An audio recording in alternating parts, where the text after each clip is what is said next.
You said, so kind of getting back to your post, you said Sure. that my smile now means I'm in control, right? Yeah. Instead of hiding behind, Yeah. hiding behind a smile. Now it means that you're in control. Mm-hmm. So, why don't you just elaborate on that a little bit too, and like Okay.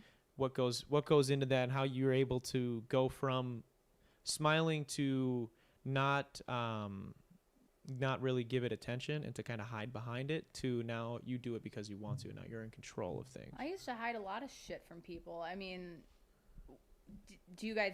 I mean, obviously people read my blog, so it's like now I'm not, but all that stuff was going on, and I was hiding all these things just behind like this fake smile and everything that was going on up here. Mm-hmm. Now, the reason why I'm saying that I'm in control with my smile is that because I don't have to hide stuff anymore from anybody. My life's an open book.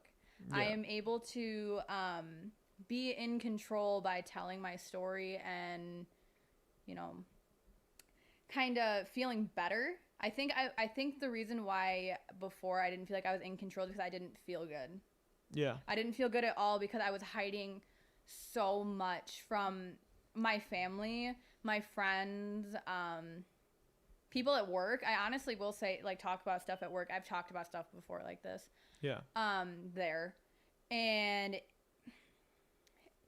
not feeling good up here Yeah. made me feel like I wasn't in control of my life, and being able to share my story and make a difference and reach people has made me feel better. So it makes me feel like I'm in control of what's going on now. Does that make sense? Yeah, I get you. I mean, it's sort of like it's like venting, but on a at scale, right? Because you're venting to I a like lot to of say people. that my blog is kind of like a journal. Mm-hmm. That's what I like to say, because I talk about a lot of my own experiences Yeah. with a few, and now starting to do like how-tos, because I think it's important to be able to give tips on like how to be. I'm working on a post like how to be a good friend to somebody who is suffering from a mental illness. Mm-hmm. I think a lot of people could benefit from that. Most definitely. Post. I think I posted one about how to break a trauma bond, because I figured out that me and my ex were traumatically bonded. So then nice. so I had to starve the narcissist, which is fun to do. They don't like that. Why don't you elaborate on that? How do you starve a narcissist? Let me get on the post. I'm sorry. It's like, let me get on there. Well, what do you think? We'll go off the top of your head without the post. I don't remember what I wrote. That's fair. I'm so sorry. She writes a lot of stuff. I write That's fair. I write a lot, and now it's more elaborate than it used to be. Because it used to be Instagram exclusive, and now it's not. So I have to remember what my tips were, because I had specific tips, and these tips were golden. They were great. Yeah, I think a lot of people, have dealt with at least a narcissist in their life. Oh, so yeah. I'm sure a lot of We were people. talking about that earlier. So, okay. So, I found self-worth because I was told that I was a piece of shit. Okay. And that I was psychotic. How'd you find self-worth? How do you go about doing that? Kind of figuring out that I'm not a piece of shit and that I'm not psychotic. So you just gotta... You just gotta believe in yourself, man. You just gotta love yourself. It's hard. It is so hard. But when you finally just decide to just, like, kind of not listen to the haters out there, you just feel so much better. Yeah. I showed no emotions towards him. Yeah. Because they need narcissistic supply. They need you to... They want you to... They need you to react. They want a reaction from you so bad. Yeah. My reaction that I used to give him was, he would always message me, why? Nothing else. Like, I'd say something to him. I'd say something to him like, leave me alone, you and I are done. Why? And I get so angry. Yeah. I just stopped doing that. Like, because you and I are done. That would be it. It wouldn't be like, I used to want to text him all caps and like all the exclamation points, like, and all the reasons why. And I actually had to give him the reasons why yesterday. So oh, man. I did actually. I had to. Why? I absolutely why had did you to. have to? Because he asked me why I wanted to sue him. And Okay, that's fair. I said, A, B, and C. This is why. Do you need any other explanation? So you're gonna sue him? No, probably. Okay. Well, maybe. If things We'll see. continue. If he doesn't leave me alone, I probably will. Leave her alone, man. So, right, exactly. Please. I feel like I'm scaring him off. He's sitting right here, and I feel like I'm scaring him. Anyway, so then what else I would do is, like, if he would text me, I'd give him short responses. Like, we're done. Yeah. Just leave me alone. I know it's kind of short, just stuff like that. I also said, like, I haven't seen him for a year now. Yeah. He has not been face to face with me for a year, even though he has tried to see me. Yeah. So if he would ask to see me, I'd say no. And so I could have no interaction with him at all. Gotcha. Try to. No face-to-face interaction. Yeah. Because then, shit can happen. I mean, I've touched base in my blog about how abusive he was. I don't want that to happen anymore. Mm-hmm. I don't want him to touch me. I don't want the opportunity for him to try to... Because what he used to do was try to fix things. I don't know how... This is kind of weird, but he'd try to fix things with sex. Yeah.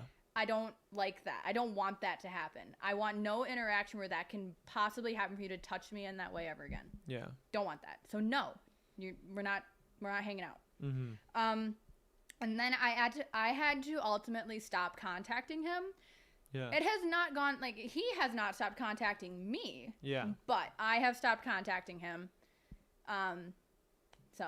That's pretty much how you did it. Yeah, it's called starving the narcissist. When did you first kind of start realizing that, was it not until after the fact that you kind of realized that this person was a narcissist, or did you like catch any of the signs? During, no. During, Gotcha. I had no idea he was a cheater. During, Yeah. figured that out. During, I just thought that he was just some messed up guy who just needed to be by himself. Mm-hmm. When he broke up with me. Yeah.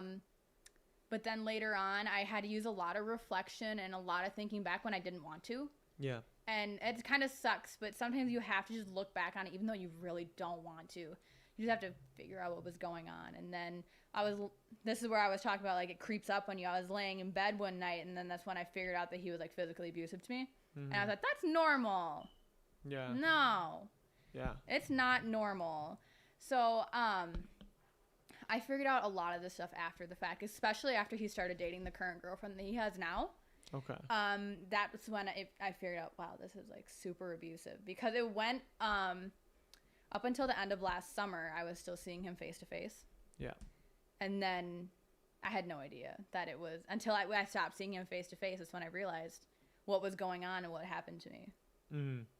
Yeah, that's, I know, with narcissism, it's a really tricky like mental health disorder that people have, and it's like, I forgot what doctor I was hearing talk about it recently, where they said that, like, you can't really they can't diagnose a narcissist. It's the only, like, actual diagnosis is, like, narcissistic personality disorder, and those are people that, like, are trying to get help about it. Mm-hmm. So, like, people like that, like, actual narcissists are, like, nobody. He thinks he does no wrong. Yeah, no, absolutely. That's one of the things. And disgusting. I actually was reading that a lot of people call it, like, the secondhand smoke of mental health. Mm-hmm.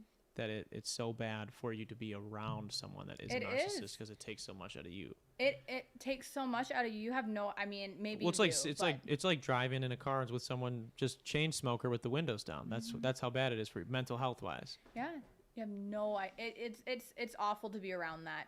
To be on the receiving end from text messages, it's just disgusting. It is the most disgusting. I hate to say, but he's just, like, one of the most disgusting humans I've ever met, because he just thinks that everything he does is okay. Yeah. And he's doing this behind somebody else's back, which makes it even more disgusting, because I'm like, you did this to me. You did this to somebody else. Yeah. Are you not realizing this is a pattern? Yeah, these people will, they will repeat offend. Yeah, well, and they'll lie. That's the thing. Like, lying isn't really. They'll say whatever they need to say in one situation to get to the next situation, and then could totally do an about face in that next confrontation if they have to. Just do whatever they have to do, say whatever they have to say. Absolutely. Yeah, it's narcissists are no fun. No, stay away from them. Hey, thanks for watching there, guy. Click right over here if you want to see that episode in its entirety, or you can click over here and subscribe to the channel. See all the other fun shit we do here. It's really up to you, guy.